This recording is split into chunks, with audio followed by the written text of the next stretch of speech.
Welcome you all your student. Class 12 maths के student का स्वागत है। आइए आज हम जो आपका चैप्टर नंबर 11 है उसकी लास्ट एक्सरसाइज तो कंप्लीट हो गई थी, पर मिसलिनियस एक्सरसाइज विविध प्रश्नावली के प्रश्न करेंगे। Miscellaneous exercise on chapter 11 three dimensional geometry, त्रिविमीय ज्यामिति। ये चैप्टर बड़ा इंपॉर्टेंट है योर स्टूडेंट। वेक्टर और इस चैप्टर से मिलाकर के 17 मार्क्स के क्वेश्चन आपको एग्जाम में पूछे जाते हैं। तो आप समझ लीजिए कि वेक्टर और ये चैप्टर आपके लिए कितना इंपॉर्टेंट है। वेक्टर का और ये थ्री डायमेंशनल ज्योमेट्री कितना इंपॉर्टेंट चैप्टर है। तो इसके क्वेश्चन, अब बात यह है कि जो आपने एक्सरसाइज 11.1, एक्सरसाइज 11.2, एक्सरसाइज 11.3 में जो कुछ आपने पढ़ा, अब यहां पर वो मिसलेनियस के रूप में कोई भी क्वेश्चन होगा तो मुझे पूरा विश्वास है कि आपको समझने में दिक्कत नहीं आएगी, क्योंकि ऐसे क्वेश्चन आप पहले कर चुके हैं। ठीक है डियर स्टूडेंट, तो ध्यान से समझेंगे। मैं क्वेश्चन नंबर 4 ले रहा हूं। इसका क्वेश्चन नंबर 4 ले रहा हूं डियर स्टूडेंट। आप देखिए, तो डियर स्टूडेंट आप देखिए क्वेश्चन नंबर 4 देखिए इस एक्सरसाइज का। क्वेश्चन आपका एक्स अक्ष के समांतर तथा मूल बिंदु से जाने वाली रेखा का समीकरण ज्ञात कीजिए। Find the equation of a line parallel to x axis and passing through the origin. Find the equation of a line parallel to x axis and passing through the origin. आपको एक ऐसी लाइन का equation चाहिए। ध्यान दीजिए इस question पर, एक बड़ा इंपॉर्टेंट क्वेश्चन है। ये आप देखिए, ये एक्स एक्सिस है, ये आपकी वाई एक्सिस है, ये आपकी जेड एक्सिस। एक ऐसी लाइन का इक्वेशन चाहिए जो कि ओरिजिन से पास होती हो और एक्स एक्सिस के पैरेलल हो। इसका मतलब एक्स एक्सिस ही है वो, एक ऐसी लाइन जो कि ओरिजिन से पास होती है। ओरिजिन मतलब 0 0 0, एक लाइन 0 0 0 से पास होती है तथा एक्स एक्सिस के ऊपर पैरेलल है। तो एक्स एक्सिस के समांतर हो और ओरिजिन से पास होते हो तो एक्स एक्सिस तो है। तो आपको ये ध्यान रखना है, सबसे पहले डियर स्टूडेंट एक्स अक्ष के दिक् कोसाइन क्या होते हैं। एक्स अक्ष के दिक् cosine BCs of x axis. X axis के डायरेक्शन कोसाइंस होते हैं डियर स्टूडेंट 1, याद रखना 1, 0, 0। ये एक्स एक्सिस के डायरेक्शन कोसाइंस हैं। Direction cosines of x axis are 1, 0, 0। Direction cosines of y axis are, y axis के डायरेक्शन कोसाइंस हो जाएंगे 0, 1, 0। ये ध्यान रखेंगे, 1 मार्क्स का क्वेश्चन पूछा जा सकता है। जेड एक्सिस के डायरेक्शन कोसाइंस होंगे 0, 0, 1। एक्स एक्सिस के मैंने लिख दिए 1, 0, 0। वाई एक्सिस के डायरेक्शन कोसाइंस 0, 1, 0। जेड एक्सिस के डायरेक्शन कोसाइंस 0, 0, 1। ठीक है। अब डियर स्टूडेंट आप देखिए, इस बात को आप जानते हैं कि यदि कोई line point x1 y1 z1 से होकर जाए, ठीक है, कोई लाइन किसी बिंदु x1 y1 z1 से होकर जाए और उस लाइन के direction cosines l m n है, तो उस लाइन का इक्वेशन होता है x minus x0 by l, y minus x minus x1 by l, y minus y1 by m, z minus z1 by m. ये कोई लाइन है जो कहां से पास हो रही है, x1 y1 z1 बिंदु से जा रही है और लाइन की डायरेक्शन कोसाइंस क्या है, l m n। तो इसका इक्वेशन कैसे दिया जाएगा, x minus x1 over l is equal to y minus y1 over m is equal to z minus z1 over n से दिया जाएगा।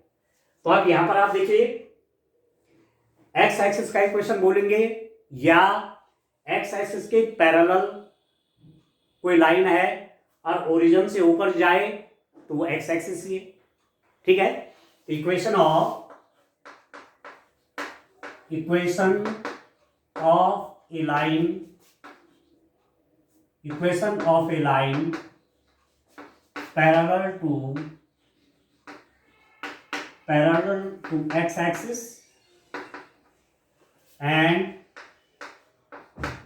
passing through origin.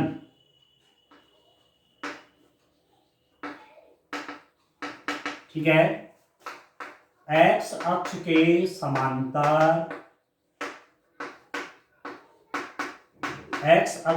समांतर तथा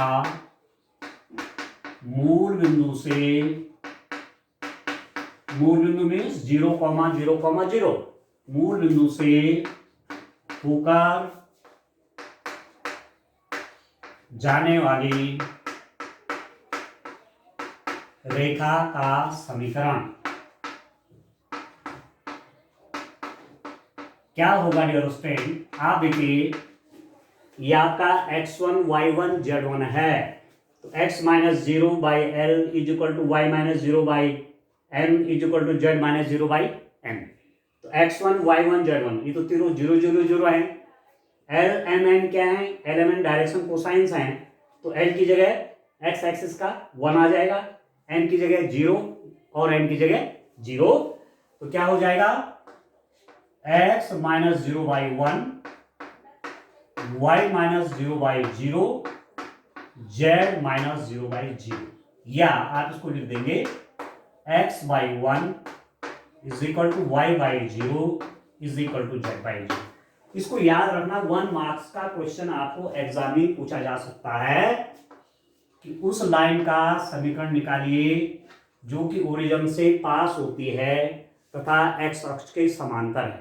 या आप दूसरी बात ये भी कह सकते हैं कि x अक्ष का समीकरण लिखिए, सीधी सीधी बात है। x अक्ष का समीकरण, इक्वेशन ऑफ x एक्सिस क्या होगी? x अक्ष का समीकरण क्या होगा? तो ये हो जाएगा x by 1 is equal to y by 0 is equal to z by 0। y अक्ष का समीकरण क्या होगा? What is the equation of y axis? तो आप लिख देंगे x minus 0 by 0 is equal to y minus 0 by 1 is equal to z minus 0 by 0। ठीक है, तो y अक्ष का इक्वेशन क्या हो जाएगा? x by 0 is equal to y by 1 is equal to z by 0। ये है इक्वेशन ऑफ y एक्सिस, इसको नोट करेंगे आप। Equation of y axis, y अक्ष का समीकरण, इसको याद रखिए दोस्तों। और z एक्सिस का इक्वेशन यदि आपको चाहिए तो x minus 0 by 0 is equal to y minus 0 by 0 is equal to z minus 0 by 1, क्योंकि 0 0 0, ठीक है। L N N, z axis के लिए L0 M0 N1, तो क्या इक्वेशन बन जाएगा? x by 0 is equal to y by 0 is equal to z by 1। ये हो जाएगा डियर स्टूडेंट जेड अक्ष का समीकरण। याद रखना, 1 मार्क्स का क्वेश्चन आ सकता है ये, इक्वेशन ऑफ जेड एक्सिस। ठीक है, अब क्यों आया ऐसा? इक्वेशन तो ये होती है, कौन सी होती है इक्वेशन? इक्वेशन जो है आपको दिया हुआ है, किसी पॉइंट से होकर लाइन जाती है, ठीक है। कोई पॉइंट आपके पास x1 y1 z1 है, तो इक्वेशन आपकी इस रूप में होती है।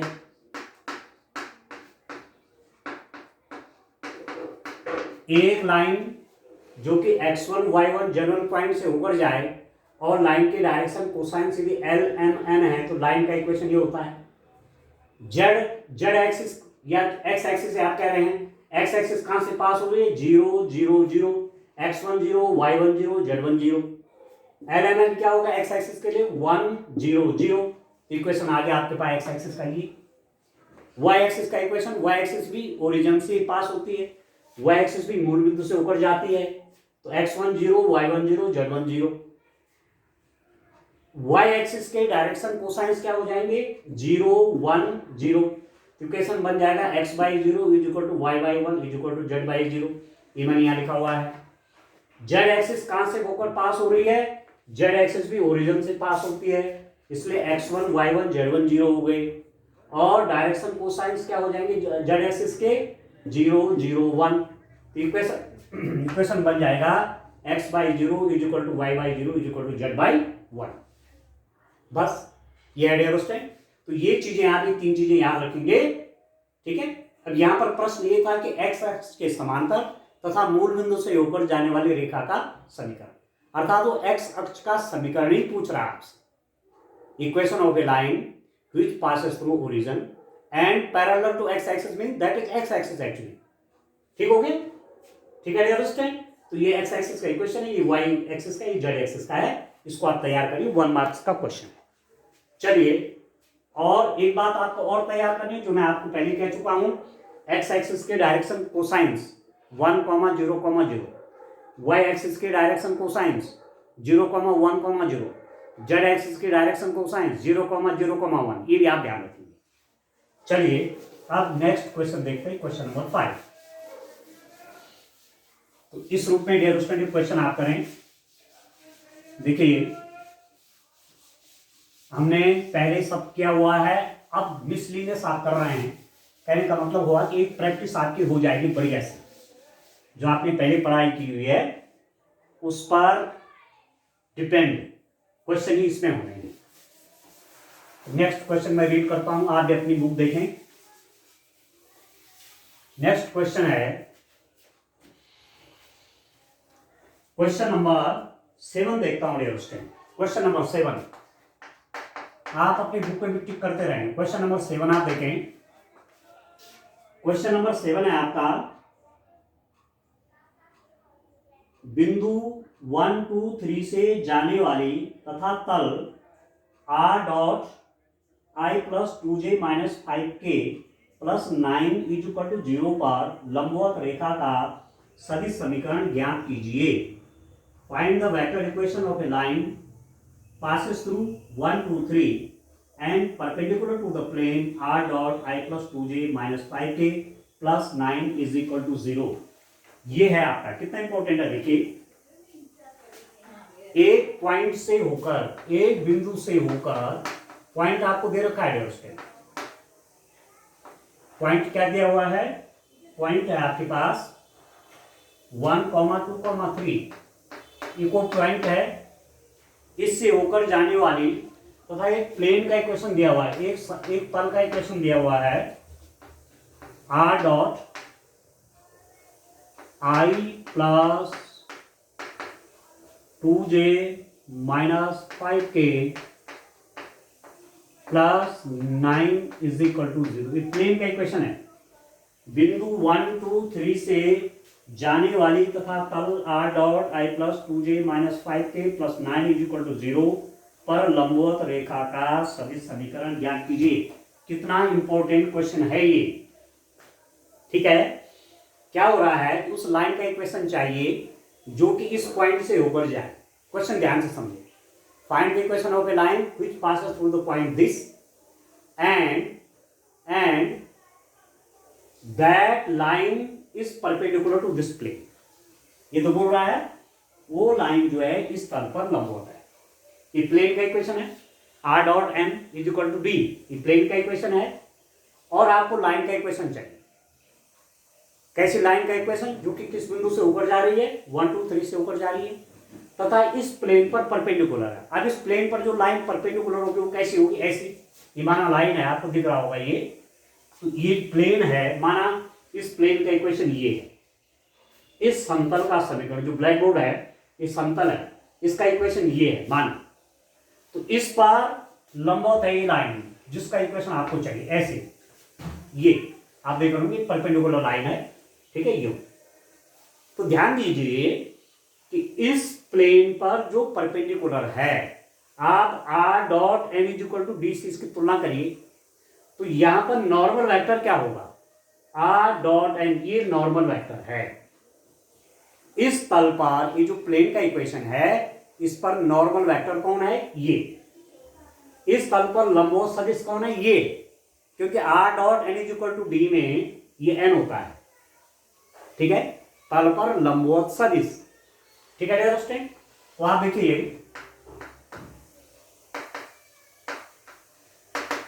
तल पर लंबवत सदिश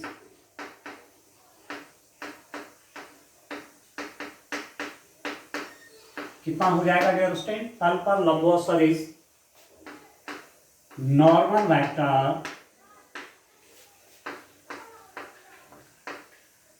to the plane, normal vector to the plane, इसको n से हम दिखाते हैं। तो n आपका कौन सा हो जाएगा, ये वाला वेक्टर है, क्योंकि r dot n is equal to d, इसको लिख देंगे आप i plus 2j minus 5k। ये वाला वेक्टर प्लेन पर परपेंडिकुलर है, ठीक है। अब आप देखिए, ध्यान दीजिए डियर स्टूडेंट, आपने एक लाइन का इक्वेशन निकाला था, किस रूप में निकाला था आप देखिए, यदि आपको ध्यान आ रहा होगा तो हमने लाइन का इक्वेशन निकाला था। देखिए ये कोई लाइन है, ये लाइन किसी वेक्टर b के पैरेलल है, ठीक है, b वेक्टर है, ये लाइन इस वेक्टर के पैरेलल है, ठीक है, और इस पर कोई पॉइंट है जिस पॉइंट का पोजीशन वेक्टर है a, ठीक है, ठीक है डियर स्टूडेंट। यहां हमने एक वेरिएबल पॉइंट p मान लिया था, ठीक है, जिसका पोजीशन वेक्टर r। तो लाइन का रेखा का सदिश समीकरण आपने क्या पढ़ा था, रेखा का सदिश समीकरण, वेक्टर इक्वेशन ऑफ लाइन, ये आपने पढ़ा है, vector equation of line which passes through a point and is parallel to a vector, ये आपने पढ़ा है। क्या पढ़ा है डियर स्टूडेंट, आपने पढ़ा है r is equal to a vector plus lambda b vector, ये पढ़ा है आपने, ठीक है। अब आप देखिए a क्या है, ये इस बिंदु का पोजीशन वेक्टर है जहां से ऊपर लाइन जा रही है। तो आप देखिए बिंदु किसका 1 2 3 का स्थिति सदिश। अब आप आसानी से बता देंगे यदि आपने वेक्टर पढ़ रहे होंगे, पोजीशन वेक्टर ऑफ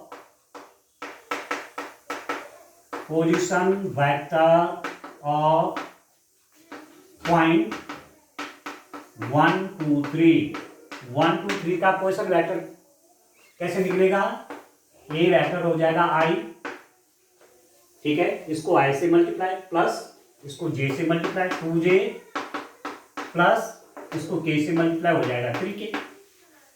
तो लाइन जिस पॉइंट से होकर जाएगी उस पॉइंट का ही पोजीशन वेक्टर है।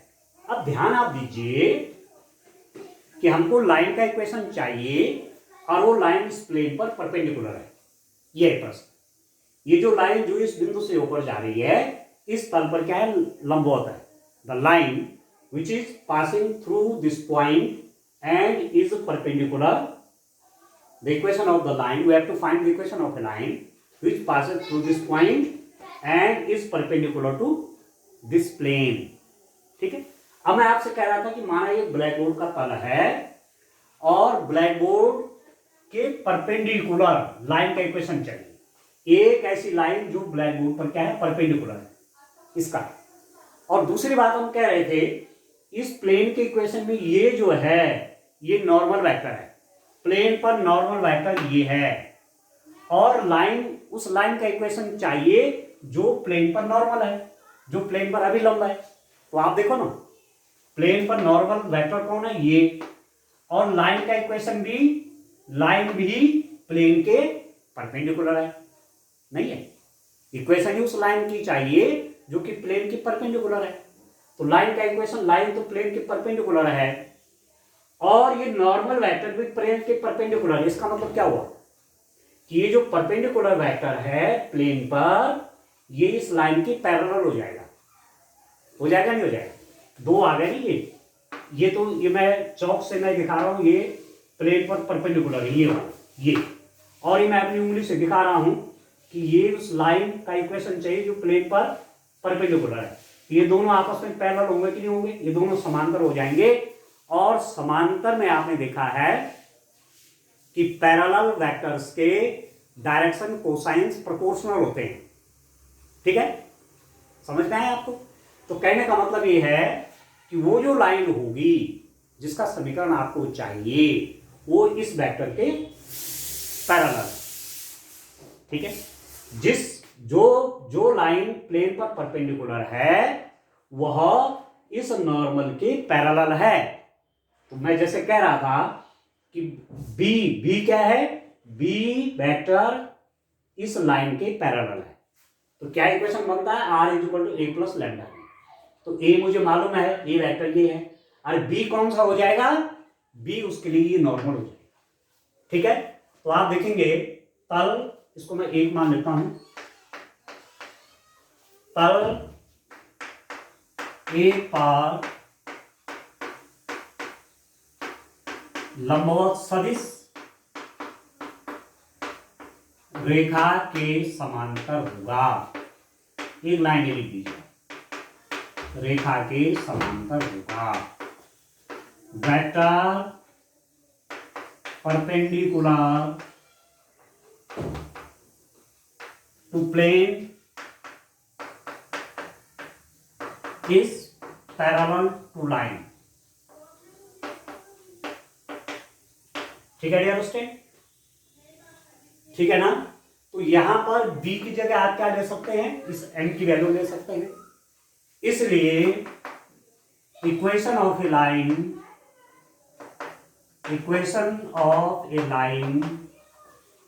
which passes through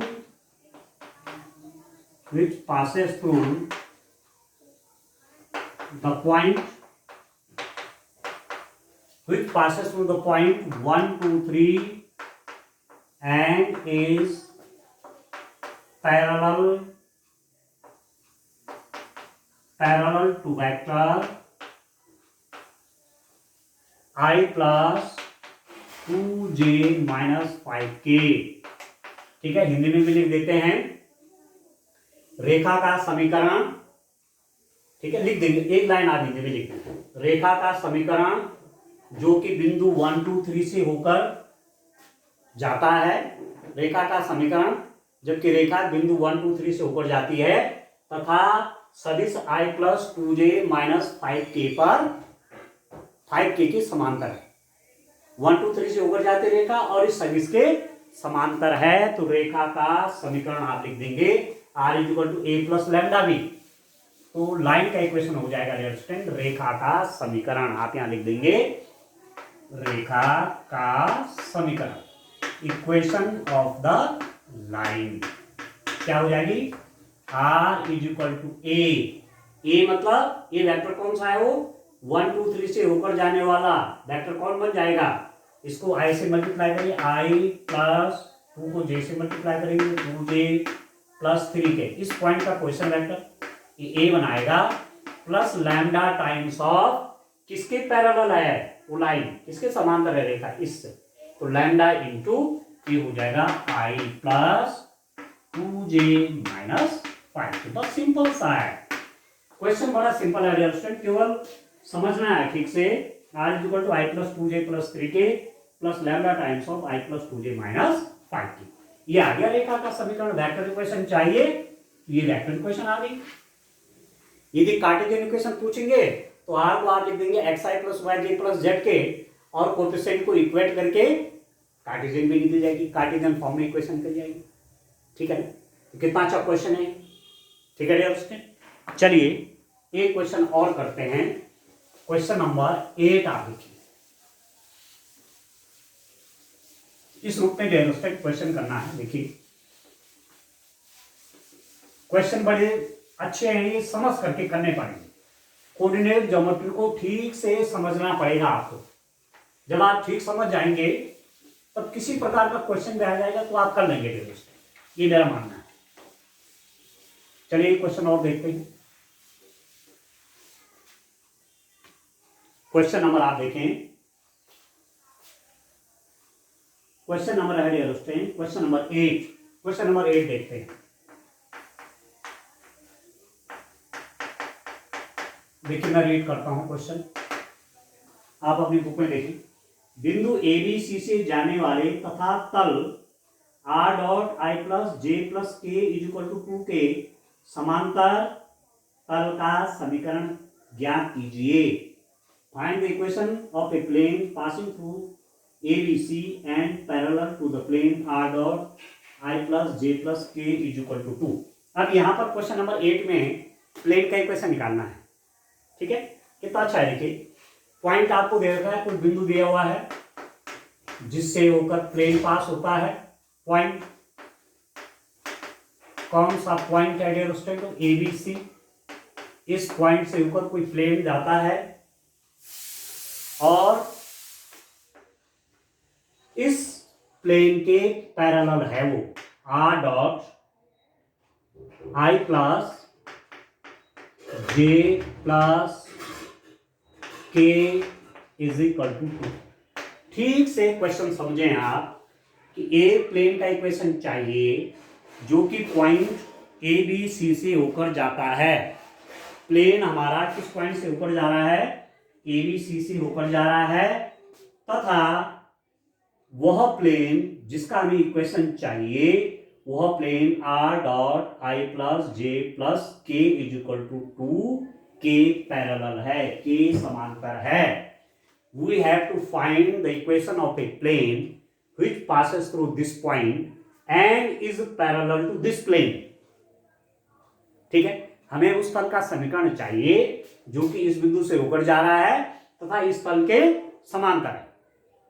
ठीक है, जैसे ये प्लेन है ना, तो इसके पैरेलल प्लेन कौन होगा? ये होगा कि नहीं होगा?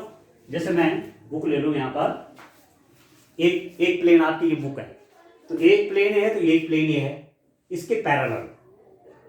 ठीक है डियर स्टूडेंट, तो इस प्लेन पर जो नॉर्मल होगा वो इस प्लेन पर भी क्या होगा? नॉर्मल होगा। होगा कि नहीं होगा? ठीक है डियर स्टूडेंट, दो प्लेन हैं, जैसे मैं अपने हाथ को ले लेता हूं, एक प्लेन ये है, माना इस वाले प्लेन का इक्वेशन ये है, आपको इसके पैरेलल प्लेन का इक्वेशन चाहिए, इसके पैरेलल ये प्लेन। तो आप देख रहे हैं कि इस प्लेन पर जो परपेंडिकुलर होगा ये नॉर्मल, इस प्लेन पर ये नॉर्मल है, इस प्लेन पर जो नॉर्मल होगा वो इस प्लेन पर भी नॉर्मल हो जाएगा, क्योंकि ये तल क्या है? दोनों, ये दोनों तल देखो पैरेलल है। तो इस प्लेन पर जो नॉर्मल आएगा उस प्लेन पर भी क्या आएगा? नॉर्मल आएगा। सीधी सीधी बात है। ठीक है ना? तो आप देखिए इसको प्लेन नंबर मान लीजिए 1। तल एक पर लंबवत सदिश नॉर्मल वेक्टर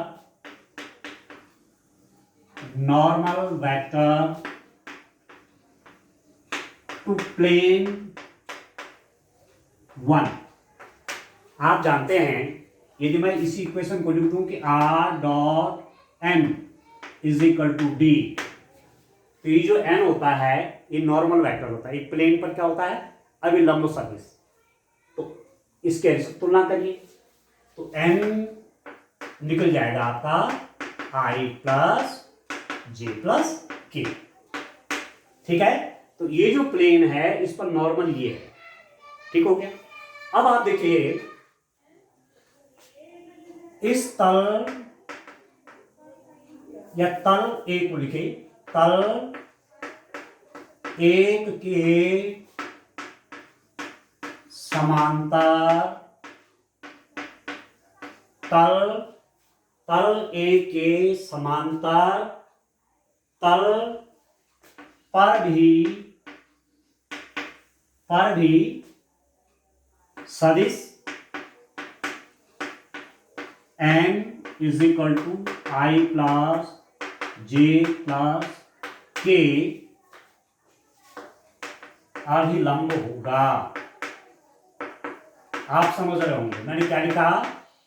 तल ए के समांतर तल पर भी, तल एक है, इसका जो समांतर तल है, ठीक है, इस तल ए के जो समांतर तल होगा उस पर ये सदिश क्या हो जाएगा? लंबवत होगा। नहीं होगा? इस प्लेन पर ये परपेंडिकुलर वेक्टर है तो इसके पैरेलल जो भी प्लेन होगा उस पर भी ये क्या होगा, नॉर्मल होगा। ठीक है ना, ठीक है dear student. Normal to plane one will also normal to plane one will also normal to parallel plane of plane one। Plane one के पैरेलल जितने प्लेन होंगे उन पे सब ये नॉर्मल होगा, मतलब नॉर्मल वेक्टर आपको मालूम है। ठीक है डियर स्टूडेंट, तो आप देखिए अब मैं लिखता हूं बिंदु जहां से प्लेन जा रहा है ए बी सी का स्थिति सदिश। ठीक है, position vector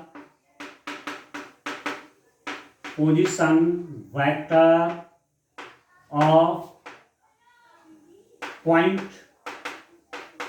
A b c. अब जब मैं लिख रहा हूं dear student a b c बिंदु का स्थिति सदिश position vector of a b c, तो आपको ध्यान आना चाहिए कि ए वेक्टर को मैं लिख सकता हूं ए I plus B J plus C के। यहां पर ये और इस में अंतर है, ये वेक्टर है, A vector is equal to A I plus B J plus C K. ठीक हो गया। तो अब आप देखिए, आप जानते हैं कि तल एक के और सही से लिख देते हैं, बिंदु ए बी सी से होकर जाने वाले तथा तल एक के समांतर तल का समीकरण। ठीक है, equation of a plane which passes through